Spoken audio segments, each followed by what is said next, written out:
한때 10명 아래까지 내려갔던 코로나19 확진자가 이태원 클럽발 확산으로 하루에 수십 명씩 늘어나고 있습니다. 이태원 클럽 관련 확진자가 벌써 120명을 넘어섰습니다. 네, 특히 증상이 거의 없거나 가벼운 젊은 확진자들이 가족과 동료 그리고 자신이 가르치던 학생들까지 전파하는 2, 3차 감염이 잇따르고 있는데요. 그만큼 빨리 검사를 받고 방역당국의 지시에 따르는 게 가장 중요합니다.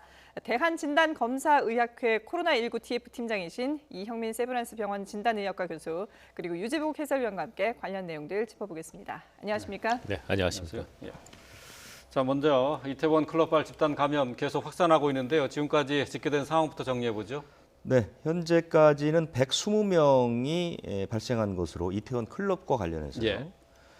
지역별로 보면 서울이 70명, 경기가 23명, 인천이 15명. 그래서 서울 수도권이 상당히 많습니다. 예. 그리고 충북이 5, 부산이 4, 전북, 경남, 제주가 각각 1명입니다. 지금 예. 이제 도표를 보시면 아실 수 있는 것처럼 서울, 경기, 인천에 확진자들이 상당히 모여 있는 그런 예. 모습을 볼 수 있고요. 그 다음에 120명 가운데 이태원 클럽을 직접 방문한 뒤 확진 판정을 받은 사람이 76명. 네. 그다음에 가족이나 접촉자가 44명입니다. 그러니까 예. 2차 전파의 비율이 조금씩 높아지고 있는 그런 모습이라서 조금 전에 말씀하신 것처럼 이미 이제 2차를 넘어서 3차 감염까지 모습을 보이고 있고요. 예. 이 상태로 확산이 된다면 4, 5차 감염도 배제할 수 없는 그런 상황입니다. 예. 그리고 어제 이 시간에 이제 인천시장의 브리핑을 통해서도 전해드렸는데 네. 인천 102번 확진자와 관련해서 이 추가 감염자가 계속 늘어나고 있어요. 그렇습니다. 현재까지가 11명이 확인이 됐습니다. 예. 이 사람이 2일과 3일에 이태원에 있는 이 킹클럽이라는 데를 방문을 했는데요. 네. 그리고 나서 확진 판정을 받은 게 9일입니다. 네. 그동안 이제 학원에서 강의를 했죠. 그리고 개인 과외도 했습니다. 그리고 또 하나 문제점은 확진을 받으면서 역학조사 과정에서 본인의 직업과 동선을 속였죠. 네. 그래서 그것을 이제 다른 방법을 통해서 동선을 밝혀내는데 한 사나흘이 걸렸습니다. 네네. 그 기간 동안에 확진 받은 사람이 8명입니다. 음. 예, 그러니까 총 11명을 보면 예. 그 학원에 있는 그 학생 그 5명 그리고 네. 이제 동료 강사 1명 이렇게 해서 6명이고요. 연수구에서 했던 과외에 그 중학생 쌍둥이 남매 2, 그다음에 어머니 하나 네. 이렇게 해서 3명이 확진이 됐고요. 예. 이제 3차 감염으로 볼 수 있는 거는 그 11일에 쌍둥이 남매를 가르쳤던 다른 과외 교사가 확진 판정을 받았습니다. 예. 그렇게 10명이고요. 그다음에 이 사람이 그 검사를 받기 전인 5일과 6일에 접촉한 34살 남성이 있는데요. 이 남성이 또 확진 판정을 받았습니다. 네. 그래서 지금까지 11명, 그다음에 확진 양상은 3차 감염 양상까지 띄고요. 또 네. 하나 문제점은 이 확진자 가운데 2분이 교회를 다니는데 이 교회의 신도가 1,000명이 넘습니다. 이 부분들도 다 이제 전수조사를 지금 해야 하는 그런 상황입니다. 예. 네. 지금 이 인천 102번 확진자와 관련해서 추가로 확진된 사람이 2명이 더 늘어서 13명이라고 하는데 또 이 추가된 늘었군요. 네. 추가된 2명의 정보는 들어오는 대로 또 저희가 정리를 해드리도록 하겠습니다. 네. 지금 뭐 이렇게 동시다발적으로 여러 군데서 2차, 3차 확진자까지 나오고 있는데 네. 가장 아쉬운 부분은 이 인천 102번 확진자가 조사를 하는 과정에서 거짓말을 한 부분이 아닐까 싶어요. 그렇습니다. 이 동선, 그러니까 여러 차례 말씀드린 것처럼 감염병의 초기의 그 속도가 상당히 중요하거든요. 네. 빨리 찾아내고 빨리 차단하는 게 중요한데 이 사람이 한 사나흘 동안 거짓말을 하면서 이 동선에 굉장히 혼란이 생긴 겁니다. 그리고 본인이 강의했던 사실도 숨겼기 때문에 네. 그 과정에서 사나흘이면 사실은 상당히 많이 퍼질 수 있는 그렇죠. 것이거든요. 그래서 이런 것들은 이제 벌을 받아야 되죠. 그래서 고발을 하게 되면 징역 2년 이하의 중벌을 받을 수 있습니다. 네. 지금 현재 논란이 된 이태원 소재 클럽 5곳을 중심으로 해서 확진자가 나왔는데 이 외에도 클럽 4곳 또 그리고 홍대 앞에 있는 주점에서도 확진자가 나왔어요. 그렇습니다. 지금 그래서 사실상 이태원은 그 특정 주점은 이제 그 방문 명단 같은 것을 중심으로 조사를 해야 하지만 사실은 이태원 일대 전체를 조사해야 된다. 전수 조사를 해야 된다는 얘기가 나오고요. 실제로 그런 그 조사가 좀 이루어지고 있습니다. 네. 제 아는 분 한 분은 그 근처에 있는 패스트푸드점에 들렀었는데 검사를 받으라는 안내가 와서 본인도 검사를 받았다 이렇게 얘기를 했거든요. 네네. 사실상 지금은 이태원 일대는 전면적으로 다 검사를 하는 것이 이제 안전할 것 같고요. 왜냐하면 지금 그 한 사나흘 동안 2만 한 5천 건 가량 검사가 이루어졌습니다. 예. 그러니까 충분히 검사 역량이나는 준비돼 있거든요. 그러니까 사실상 검사를 좀 넓힐 필요가 있을 것 같고요. 또 하나 문제로 떠오르는 것이 바로 이제 홍대 주점인데요. 홍대 주점은 거기에서 확진된 사람은 이태원에 간 적이 없는 사람들입니다. 그런데 확진이 됐거든요. 그것도 친구 6명 가운데 5명이 확진이 됐습니다. 네. 최초 확진자는 그 인천 서구에 사는 그 사회 복무요원이 양성 판정을 받았거든요. 근데 이 사회 복무요원과 같이 갔던 수원 사는 남성, 그다음에 고양 사는 여성, 김포 사는 여성, 강서구 등촌동에 사는 남성 이렇게 4명 합해서 5명이 확진 판정을 받았습니다. 그리고 이 확진자와 접촉했던 사람 한 명은 그 티몬이라는 회사의 콜센터 직원입니다. 네. 네. 그래서 그 확진자가 또 그 확진 판정을 받기 전에 회사에 이틀간 출근을 했습니다. 그래서 지금 대상자들이 상당히 넓은 그런 상황이고요. 예. 그렇기 때문에 지금 이 방역 당국에서도 여러 번 얘기했고 전문가분들이 항상 지금 계속 얘기하시는 용인의 첫 번째 환자가 초발 환자가 아닐 가능성이 점점 커지고 있고요. 네. 아마 사회 저변에 광범위하게 바이러스가 퍼진 상태에서 여기저기서 지금 터지고 있는 상황이 아닌가. 이런 방향으로 분석이 맞아가는 쪽으로 가는 것 같습니다. 네. 저희가 조금 전에 그 리포트를 통해 전해드린 내용이 있어서 좀 확인을 해보려고 하는데요. 그 지금 홍대에 확진자가 나온 주점이 네. 확진자가 나온 이후에도 여전히 영업을 하고 있다라는 리포트가 네, 네, 나왔어요. 네. 이건 어떻게 뭐 별다른 조치가 취지지 않은 건가요? 그 시차의 문제라고 봅니다. 시간의 차이라고 보시면 되는데요. 대개 거기서 그 확진자가 나오면 그 확진자의 그 동선 역학조사를 해서 그 동선과 이 맞물리는 밀접 접촉자들을 관할 그 자치 그 단체에서. 단체로 통보가 갑니다. 네. 근데 예. 지금 그 홍대에서 발생한 사람들을 보면 전부 서울 외에 거주하는 네. 사람들이거든요. 그러니까 그쪽에 있는 자치단체에 연락이 가고 아. 그 사람들이 연락을 해서 거기서 이제 검사를 받거든요. 그러니까 그 주점이 있는 마포구에서 하는 것이 아니라 그렇죠. 각 그 확진자들의 그렇습니다. 지역구에서 난다는 그렇습니다. 거군요. 최초에 이제 인천에 있는 사회복무요원을 확진 판정을 받으면 그 사람을 상대로 역학조사를 해서 예. 그 당시에 지인들이 몇 명 있었다. 그러면 그 지인들이 사는 자치단체를 통해서 검사를 하게 되는 겁니다. 예. 취합을 하게 되면 방역 당국으로 올라가고 네. 그래서 다시 이제 내려오는 구조거든요. 그러니까 시간 차이가 발생을 합니다. 그런데 대부분 이런 그 주점이나 이런 곳에서는 뭐 발생을 했다 하면 뉴스를 네. 좀 주의 깊게 본다면 어렵지 않게 자기 업소라는 걸 알 수 있을 텐데 아마 이 경우는 그걸 모르고 있는 게 아닌가. 예. 아니면 알면서도 했을 가능성도 있는데 네. 어쨌든 그 방역 당국과 지자체를 통해서 통보가 가는 것은 시간이 좀 걸린다. 그러니까 아직까지 방역 당국으로부터의 통보는 받지 못한 상태다. 이 사람들은 아마 그럴 가능성이 높지 않을까. 왜냐하면 지금 행정명령을 내리기 때문에요. 네. 업소가 이제 영업을 하기에는 상당히 좀 어려운 그런 상황이거든요. 그러니까 통보가 된 이후에는 영업을 할 수가 없는 건가요? 일단 행정명령이 내려지면은 네. 영업하기가 쉽지 않죠. 네. 특히 발생한 곳은 폐쇄를 하게 돼 있지 않습니까? 그러니까 문제가 되고 있는 주점 같은 경우 그래서 뭐 영업을 하고 있기 때문에 혹시 적절한 방역 조치를 했는가 여기에 대해서 좀 의문을 가질 수가 있을 것 같아서 그래서 여쭤보는 건데요. 그렇습니다. 그리고 이 일대 지금 그곳을 들렸던 분들도 지금 이제 자진해서 검사를 받아야 되거든요. 네. 이런 부분들도 좀 자치단체하고 그 연계를 잘해서 좀 빠짐없이 통보가 가야 될 것 같습니다. 그렇죠. 그게 어느 해당 그 주점이 특정이 돼야 그 지점을 방문했던 사람들도 자신이 갔다는 걸 알 수 있기 그렇습니다. 때문에 그런 부분이 좀 신속하게 이루어져야 될 것 같은데요. 근데 앞서서 이제 그 인천 사회복무요원과 접촉했던 한 사람 추가 확진자 같은 경우에는 콜센터 근무자 아니겠습니까? 그렇습니다. 이게 콜센터라든지 뭐 군이라든지 이런 데는 집단 감염 우려가 그 어느 곳보다 높은 곳이 아닐까 싶은데요. 콜센터는 우리 959 콜센터에서 거의 뭐 100명이 훨씬 넘는 예. 확진자들이 나왔죠. 네. 그런데 지금 티몬이라는 그 회사가 있는 곳이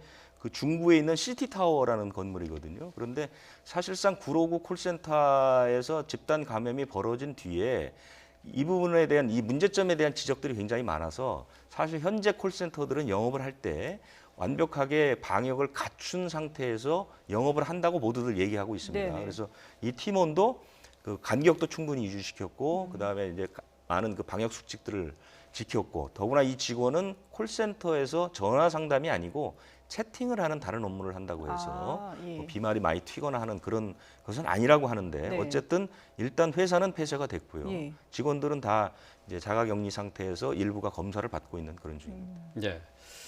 오늘 진단의학과의 이형민 교수를 모셨는데요. 지금 이렇게 곳곳에서 산발적으로 감염 사례가 나오는 것을 보면은 많은 분들이 이게 지금 이미 지역사회에 광범위하게 확진자가 퍼져 있는 것 아니냐 이런 우려를 하고 있어요. 어떻게 보세요? 그렇게 이제 우려를 하시는 게 어떻게 보면 당연하다고 생각은 하는데요. 네, 저희가 이제 지역 사회에 산발적으로 광범위하게 퍼져 있다라는 그 증거로 볼 수 있는 게 감염 경로를 확인할 수 없는 확진자가 얼마나 나오느냐 예. 이거든요. 저희가 이제 추적 가능한 확진자가 나오는 거는 당연히 하나의 집단 감염에 연결되어 있는 것들이기 때문에 그거는 지역 사회 확산하고는 좀 거리는 먼 것 같고요. 네. 예. 저희가 추적할 수 없는 확진자가 얼마가 나오느냐가 사실은 제일 중요합니다. 근데 이제 네. 추적할 수 없는 확진자가 저희가 이제 4월 달에 사회적 거리두기를 굉장히 강력하게 시행을 하면서 많이 줄었습니다. 그래서 네. 하루에 거의 한두 명 정도 수준까지 예, 줄었었는데 지금 현재는 지금 환자들이 많이 나오고 있는 상황에서 어느 정도 이 퍼센트가 올라갔는지는 저희가 조금 더 봐야 됩니다. 근데 다만 지금 민간 의료기관에서 시행되고 있는 검사 건수와 확진자 현황을 보시면은 예. 저희가 5월 1일에서 5월 10일 사이에는 하루에 한 9,000건에서 15,000건 정도의 검사가 민간 의료기관에서 이제 시행이 됐습니다. 예. 그리고 평균 한 12,000건 정도가 시행이 됐는데요. 이 당시에 그 민간 의료기관 쪽에서 나온 확진자의 숫자는 한 3명에서 4명 정도 수준이었었고요. 아, 근데 뭐 그렇게 적은 날은, 적었네요. 예, 예. 굉장히 나오지도 않았었고요. 5월 10일이라고 12일이 되면서 검사 건수가 대폭 증가를 했습니다. 네. 이제 아무래도 이태원 클럽 관련 이벤트 때문에 그러는데요. 그래서 5월 11일 날은 대략 한 26,984건에서 이제 27,000건 정도의 검사가 이루어졌고, 예. 그다음에 5월 12일 날은 3만 건 정도의 검사가 이루어졌습니다. 예. 이제 아까 이제 해설위원님이 말씀하신 거하고 조금 차이가 나는 이유가 이제 그 질병관리본부 데이터는 환자 기준으로 이루어지기 때문에 같은 환자가 복수의 검체를 채취했을 경우는 이제 검사 건수는 좀 더 높게 나타나거든요. 네. 그래서 예. 이제 저희 쪽은 좀 더 많은 검사 건수가 나왔는데 이 중에서 의료기관에 신환으로 등록돼 있는 사람은 기존처럼 한두 명 정도 수준밖에 안 되거든요. 다만 이제 이태원 클럽과 관련되어 있는 분들은 이제 보건소나 이런 곳들을 통해서 별도로 진료 트랙을 타기 때문에 이런 분들은 이제 거기에 관련된 확진자로 나왔을 겁니다. 그래서 예. 그분들이 이제 하루에 30명, 40명씩 보고가 되는 거고 의료기관 쪽에서 나오고 있는 환자 숫자는 아직까지 큰 변화는 없거든요. 그래요. 그래서 예. 제가 생각하기에 분명히 이태원 클럽과 관련돼서 특수한 일부 지역에서의 지역사회 감염은 이제 시작이 되는 거는 맞아 보입니다. 네. 그게 이제 뭐 홍대의 사건이라든가 물론 이제 확진자와 같이 동반해서 이루어진 거긴 하지만 네. 또는 이태원 안에서 클럽도 처음에 생각했던 클럽이 아니라 다른 클럽에서도 지금 확진자가 나온다든가 네. 하는 걸로 봐서 예. 해당 지역에서의 어떤 일부 사례가 이제 시작이 되는 거는 맞는 예. 걸로 보이지만 전반적으로 퍼진 것 같지는 아직은 않아 그래요. 보이고요. 예. 그다음에 이제 그 해당 지역에서 시작이 됐다는 것도 사실은 지역의 개념보다는 이게 특정한 목적을 위해서 모인 사람들이거든요. 네네. 그러니까 그 모인 군중 안에서의 어떤 확산이 음. 되고 이분들이 지금 다시 원래 자리로 돌아가고 있는 게 지금 반복이 되고 있다는 측면에서 그런 측면에서 이제 시작이 되고 있다라고 보시는 게 예. 제가 보기에 맞을 것 같습니다. 그러니까 지금 현재 상태에서는 그 감염 확산 우려가 있는 건 맞지만은 지역 사회에 넓게 퍼져 있느냐 하는 부분에 대해서는 아직까지는 뭐 그렇게까지 걱정하지 않아도 된다 이렇게 보시는 거네요.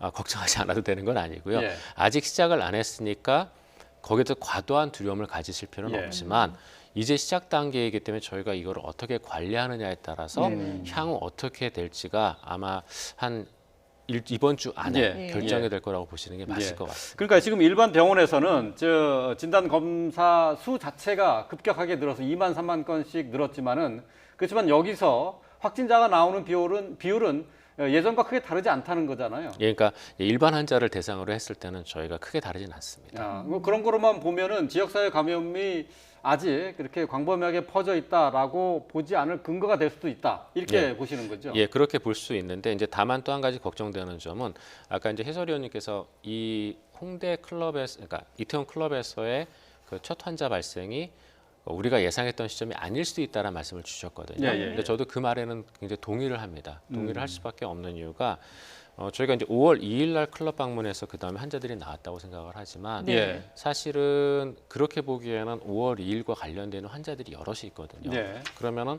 5월 2일 클럽에서의 어떤 1차 감염 형태만 나온 것이 아니라 그 이전부터 이태원 클럽 안에서의 소규모 감염이 일부 있다가 네. 그게 점점 증폭된 걸로 보는 게 사실은 맞거든요. 네. 왜냐하면 코로나19의 재생산 지수가 저희가 통상적인 상황에서는 초기 중국의 데이터를 봤을 때 한 2.5에서 2.7명 정도였지만 네. 미국의 데이터를 보면 한 5명에서 5명에서 6명 정도가 됩니다. 네. 그래서 이 코로나19가 증폭되는 데 걸리는 시간이 일주일에 보통 2배에서 4배 정도가 되거든요. 예. 그러면은 4월 24일 정도부터 저희가 치게 된다면 5월 초 정도면은 대략 원래 한두 명 있던 환자가 한 대여섯 명 정도 수준으로 발생을 했을 거고 예. 그게 지난 한 1, 2주 정도 사이에 한 20-30명 정도 수준으로 홍대 클럽 안에서 늘어났을 거고요. 그리고 이 사람들과 연관되어 있는 사람들이 5월 1일에서 6일 사이에 대규모 노출해서 폭발적으로 확산된 걸로 보는 게 맞거든요. 네. 그래서 아마도 제가 생각하기에도 그 이태원 클럽 안에서의 어떤 그런 감염은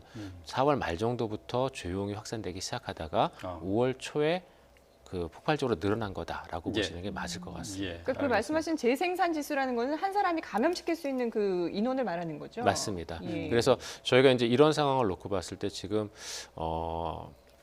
지금 환자가 늘어나는 그 이유는 이와 같이 4월 말부터 진행된 거의 연장이라고 보시면 될 것 같고요. 네. 그럼 향후 환자가 어떻게 증가할 것이냐에 대해서는 국내에서의 코로나19 관련 환자는 대부분 다 노출 증상이 발현되고 나서 5일 이내, 그러니까 노출되고 나서 5일 이내에 한 절반 정도가 발생이 되고요. 나머지 한 5일부터 14일 사이에 나머지 절반 정도가 발생을 하거든요.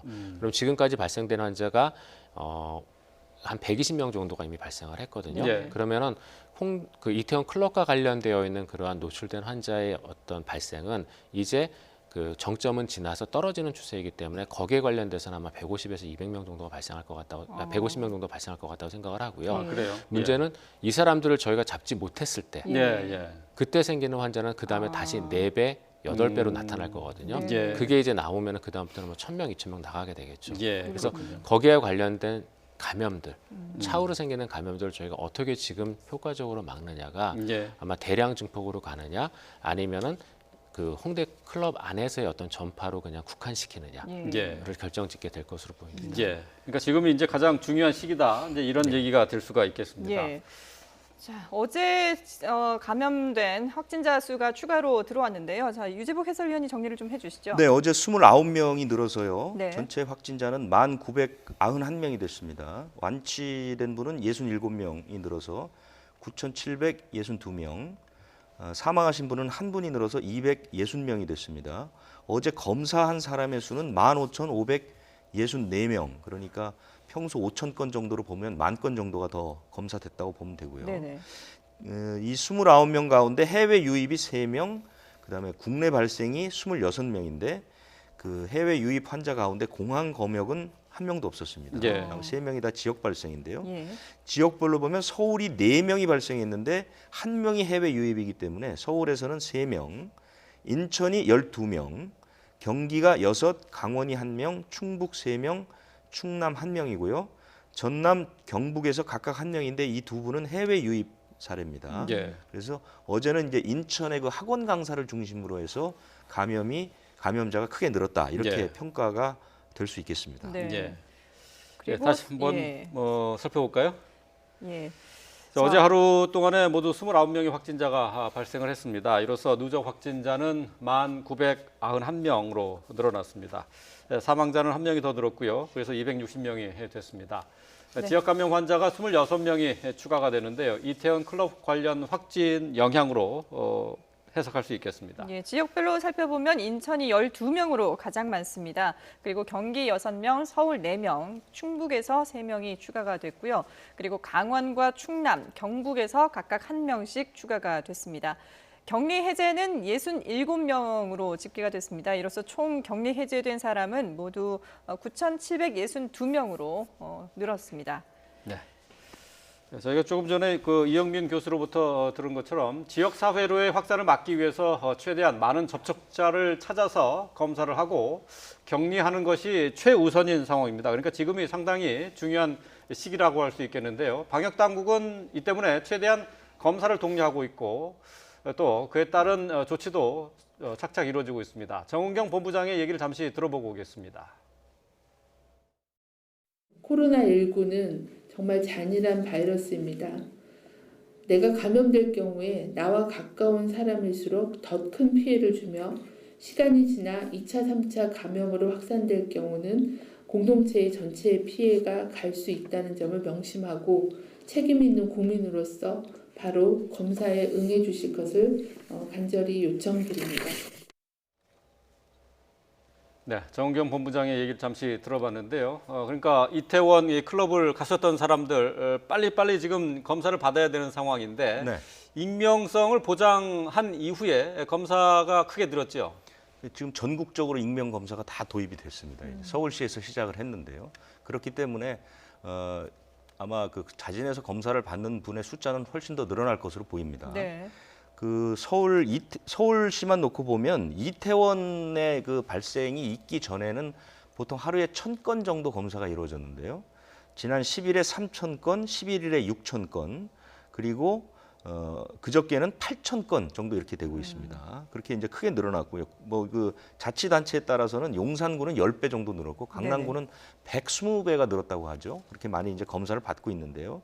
그래서 서울시에서는 이제 그 취합검사법이라는 풀링 검사 기법을 도입을 했는데 풀링 검사 기법이라는 게 검체 10개를 모아서 검사를 해서 음성이 나오면 다 음성이고 네. 한 명이라도 양성이 나오면 이제 다시 검사하는 이런 방식으로 한 번에 이제 많은 사람을 검사할 수 있는데요. 네. 경기도도 지금 그 13일 하루 동안 3,500건 정도가 이제 검사를 마쳤습니다. 네. 그러니까 검사 양이 많아지면 그만큼 이제 확진 유무를 그러니까 발병 유무를 알 수 있기 때문에 지금으로서는 최선의 방법이고요. 자진 신고가 안 되면 이제 다른 방법들을 써서라도 이제 검사를 받도록 해야 되겠죠. 예. 지금 이태원 같은 경우는 그렇고요. 그리고 홍대 주점도 지금 이름이 이제 공개가 됐는데 한신포차라고 이름이 네네. 확정이 됐거든요. 그러면은 이 여기서 확진자가 나왔던 그 확진자들이 방문했던 날이 지난 7일인데요. 그렇습니다. 그러면 언제까지 이 주점을 방문했던 사람들은 자진해서 검사를 받아야 되는 건가요? 그거는 이제 그날 동선을 보니까요. 그 친구들이 서울역에서 만나서 이제 홍대에 가서 편의점도 들렸고 노래방도 들렸고 또 이 술집도 들렸고 뭐 이렇게 네네. 여러 곳을 들렸던 것으로 보이는데요. 이렇게 확진이 된다면 아무래도 지금까지의 동선은 그 발병 이틀 전부터 동선이 나오지만 네. 이태원 클럽 같은 경우는 그 사람이 방문했던 게 2일인데 24일까지 이제 당겨서 하지 않습니까? 네네. 그래서 이것도 방역 당국에서는 나름대로 판단을 해야 될 것으로 보입니다. 그렇군요. 예. 날짜를 딱 정하기는 지금으로서는 좀 어렵다 이렇게 예. 보입니다. 그 홍대 앞에 포차 같은 경우에는 지금 방역 당국에서도 이 그 포차 이 장소에서 주점에서 감염이 되는지 아니면 그 이전에 이미 감염된 상태였는지 이거는 아직 그 확정하지 못하고 있는 거죠. 그렇지만 하여간 6명이 친구가 이제 서울역에서 같이 이동을 했는데 어쨌든 5명이 감염이 됐다는 것은 어쨌든 이 사람들을 중심으로 해서 이제 교차 감염 내지는 한 사람으로부터의 감염이 있을 수 있고 네. 이제 그 술집이나 노래방 이곳을 들렀던 사람들 가운데서 이 사람들로 인해서 다시 감염이 됐을 가능성은 있죠. 예, 예. 이 5명이 누군가로부터 감염을 받아서 5명이 그날 다 감염이 됐다라는 것보다는 5명 가운데 누구 한 명이 감염이 됐고 서로 감염이 된 상태에서 다른 사람들에게 감염을 전파시켰을 가능성이 조금 더 무게를 두는 게 맞지 않을까 이렇게 싶습니다. 예. 예. 어쨌든 뭐 지금 상황에서 이제 좀 빨리빨리 검사를 받아야 되는데 가장 큰 문제는 아직까지 연락이 닿지 않는 사람들입니다. 그렇습니다. 지금 뭐 초기에 5개 클럽에 방문한 사람들이 5,500명으로 추산을 했고 네.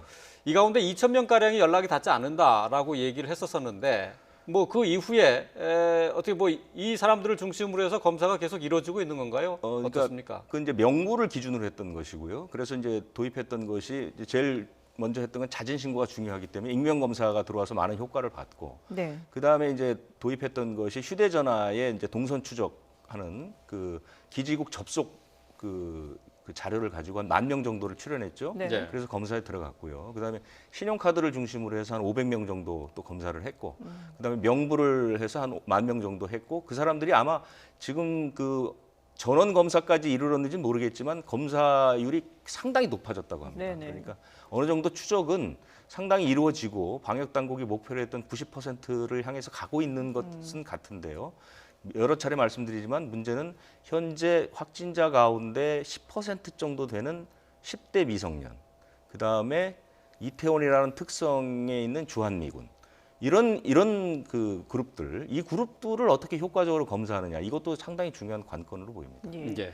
지금 뭐 무엇보다도 신속한 검사가 중요한 그런 시점인데요. 근데 교수님 지금 보면은 검사 결과 음성을 받았다고 해서 나는 괜찮구나 하고 다시 일상으로 돌아가는 건 안 되지 않겠습니까?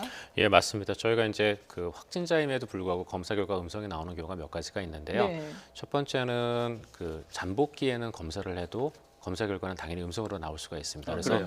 음성이 되고 나서 그 다음에 양성으로 전환되는 경우들이 있거든요. 네. 예. 그래서 저희가 노출되고 나서부터 14일간은 본인이 만약에 확실하게 노출된 경험이 있다, 경력이 있다고 생각이 되면은 그때는 검사가 음성이라 하더라도 조심을 분명히 해야 됩니다. 예. 분명히 마스크 껴야 되고 개인 방역 수칙을 전부 다 지켜야 되는 그런 상황이 되고요. 예. 네, 그것들 외에도 이제 저희가 이제 검체 채취나 이런 문제들 때문에 검사가 음전되는 경우들도 음성으로 나오는 경우들도 있기 때문에 네. 한 번의 검사만으로는 코로나19를 배제할 수 없다라고 돼 있습니다. 예. 그래서 의심되는 경우는 저희가 반드시 이 재검사를 받도록 독려를 해야 되고요. 그다음에 그 사이까지는 개인 위생을 신경을 쓰고 마스크를 철저히 착용하도록 해야 됩니다.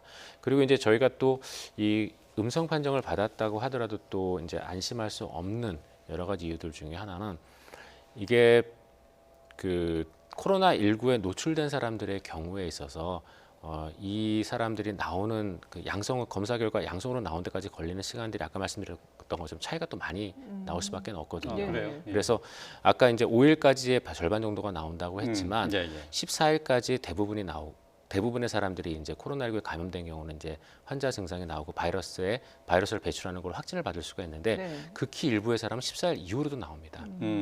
그래서 저희가 이 잠복기라고 부르는 기간이 99% 정도의 대상을 참조해서 만들어진 거기 때문에 그 이후로도 나오는 경우가 일부 있기 때문에 본인이 확실한 노출 경력이 있다고 생각이 되면은 당분간은 좀 조심을 하실 필요가 있습니다. 그렇군요. 예. 자, 이 교수님, 지금 방역 당국에서도 이제 검체를 채취해서 이 검사를 하고 있고 일반 병원에서도 자체적으로 또 검체를 채취해서 또 분석하지 않습니까? 예, 맞습니다. 지금 지금 계신 곳에서 세브란스 의대 같은 경우 한 어느 정도 검체 검사를 하고 있습니까? 저희 같은 경우에는 그 이태원 사건, 클럽 사건 있기 전까지는 보통 하루에 한 150명에서 200명 정도 검사를 했었고요. 네. 그 전에는 이제 하루에 한 300명 정도 했었습니다. 근데 이제 4월달을 거쳐서 많이 줄었다가 네. 최근엔 다시 또 지금 하루에 한 300에서 400명 정도 지금 검사를 하고 있습니다. 그래요? 예. 그러니까 검체가 이게 넘어오게 되면은 분석해서 결과가 나오기까지 어느 정도 걸리는 거죠?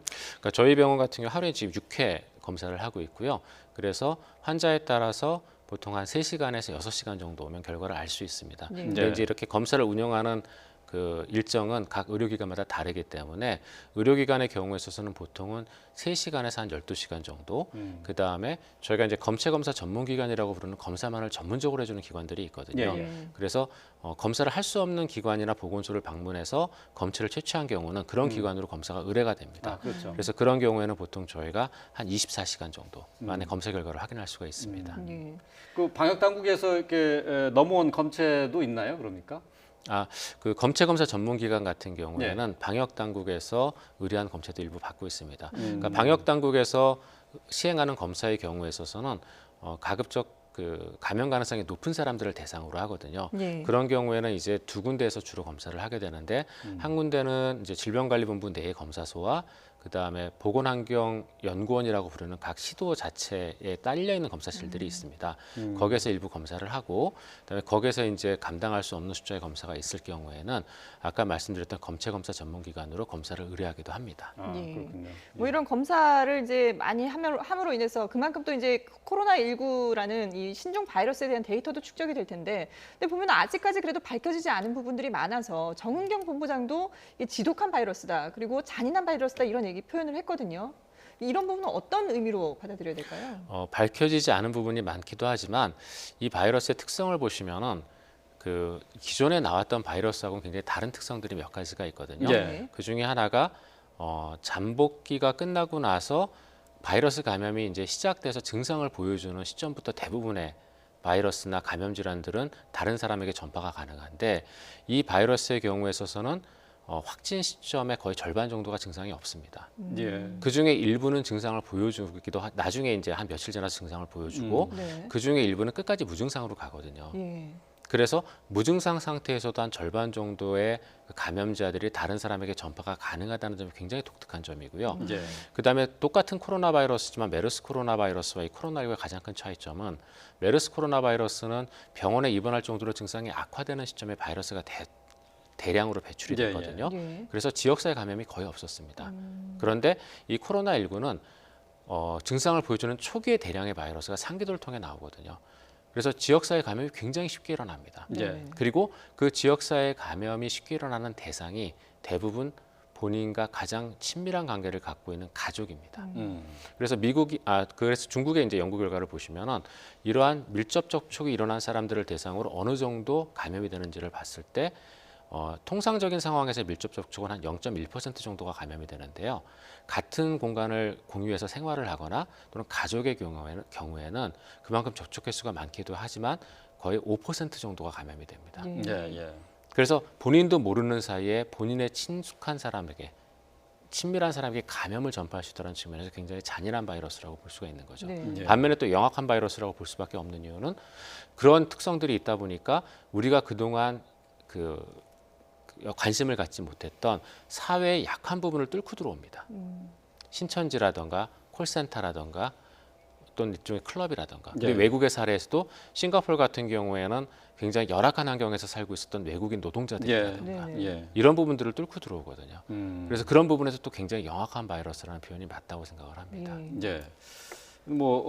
대표적인 특성들을 여러 가지 들어주셨는데 또 특이한 점이라고 하면은 재양성 비율도 높고요. 재확진되는 경우도 있단 말이죠. 이거는 어떻게 됩니까? 지금 재양성 같은 경우 재감염이 아니라 그러니까 사멸된 바이러스가 검출된 것이다라는 분석도 하고 있는데 어떻게 보십니까? 이제 거기에 대해서는 저희가 이제 크게 두 가지 원인을 생각을 해볼 수가 있는데요. 이제 재감염과 재활성화 두 가지입니다. 근데 재감염의 경우는 좀 가능성이 낮다고 생각을 하는 것이 예. 코로나19가 감염된 사람이 면역력을 갖는지에 대해서는 아직까지는 명확하지는 않습니다. 예. 그리고 코로나 바이러스의 특성상 면역력을 갖더라도 저희가 없어지는 경우가 굉장히 많거든요. 네. 예. 그래서 재감염의 가능성이 있는 아주 독특한 그러니까 재감염이 잘 되는 바이러스로 알려져 있는 바이러스입니다. 그래서 재감염이 가능은 한데 문제는 이렇게 짧은 시기 안에 재감염이 가능하냐는 여부거든요. 야. 예. 그런 면에서는 조금 가능성이 떨어진다고 생각을 하고 근데 재활성화가 맞다고 생각을 하는데 재활성화가 맞다면 이게 살아있는 게 나오는 건지 아니면 그 죽은 게 나오는 건지를 저희가 결정을 해야 되는데 이제 일부 이제 전문가분들께서는 이제 죽어 있는 바이러스의 조각이 나오는 게 아니냐라는 네. 말씀도 주시는데 저는 조금 거기에 대해서 이제 의문을 갖고 있는 게 그 유럽이나 중국 쪽의 데이터를 보면은 코로나19가 완치된 사람들의 경우에 있어서도 거의 한 3분의 1 정도의 환자가 변을 통해서 코로나 바이러스를 배출을 합니다.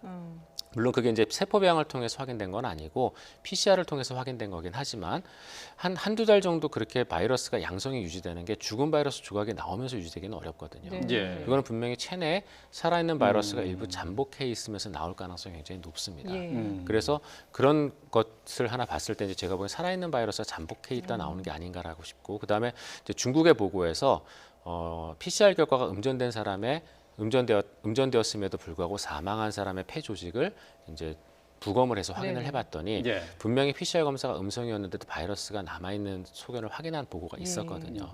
그래서 그런 것들과 그다음에 마지막으로 이제 죽어 있는 바이러스가 나오는 게 아니냐라고 이제 판단했던 근거 중에 두 가지가 하나는 이제 2차 감염이 없다라는 것과 네. 또 하나는 세포 배양에서 음성이었다라는 건데 지금 현재 우리나라는 사회적 거리두기가 굉장히 잘 되고 있기 때문에 예.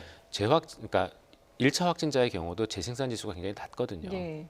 그렇기 때문에 그걸 고려했을 때 저희가 이 재생산 지수가 굉장히 낮은 상황에서의 이런 확진자의 재감염은 굉장히 드물 거라고 생각이 되고요. 예. 세포 배양이 음성된 것도 이게 이제 저희가 세포 배양이 인체 감염을 다 반영하기는 어렵거든요. 예. 그래서 그런 것들을 고려했을 때는 제가 보기에는 분명히 죽은 바이러스의 배출 가능성에도 어느 정도 그 논리적인 예. 그 타당성은 있지만 인체에 숨어 있던 게 면역력이 떨어지면서 다시 나오는 게 조금 더 가능성이 높지 않나. 예. 아직까지도 그렇군요. 연구해야 되는 부분이 많은 것 같습니다. 네, 지금까지 대한진단검사의학회 코로나19 TF 팀장이신 이형민 세브란스 병원 진단의학과 교수 그리고 유재복 해설위원과 함께했습니다. 고맙습니다.